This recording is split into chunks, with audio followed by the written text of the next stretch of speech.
Ayan, good day po sa ating lahat. Ito po ang ating DepEd Order number 2, Series 2026, dated February 13. Ito po ang ating guidelines on the grant of wellness leave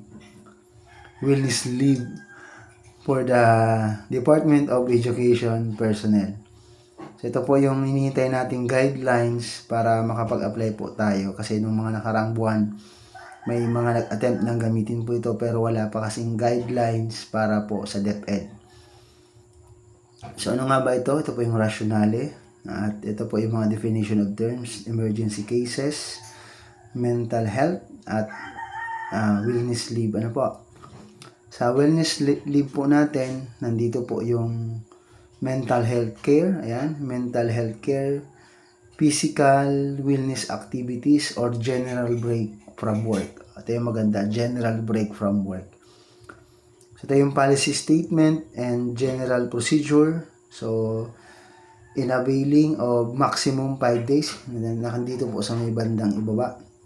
5 days ang maximum shall be granted to all eligible personnel regardless of age, sex, disability, gender, identity, religion, familial status, and ethnicity. So, sila po ang mga pwedeng mag-leave. Ano po?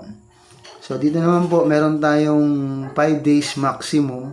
Nakalagay po dito is 5 days maximum. Kaya lang, nandito sa letter C natin, tingnan po natin dito sa letter C, the WL or wellness leave may be taken either consecutively for a maximum of 3 days at a time or on a separate non-consecutive days. So kung tayo pa ay magli-leave, ang pinaka-maximum 3 days. So meron ka pang natitirang 2 araw. So pwede naman utay-utay basta 5 araw. Pero yung pinaka-maximum na sunod-sunod ay 3 days.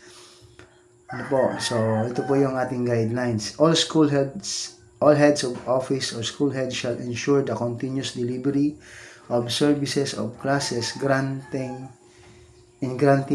WL to personnel. So meron naman tayo for non-teaching and related teaching personnel shall be filed in the same manner for vacation, sick leave, and other privilege using the prescribed CS form number 6. Duplicate original copies, 2 copies. So ito po, ayan. Sa for teaching personnel, ito po sa baba, the school head shall recommend the approval of the application to the Assistant Schools Division Superintendent. Ito po yung gagawin. Then, meron din po ang contract of service and job order personnel. So dito naman po sa human sa teacher pa rin, meron po ditong mga guidelines para makapag-apply po tayo ng leave. So meron pong form dito sa dulo. Ito, application for wellness leave. Ayan.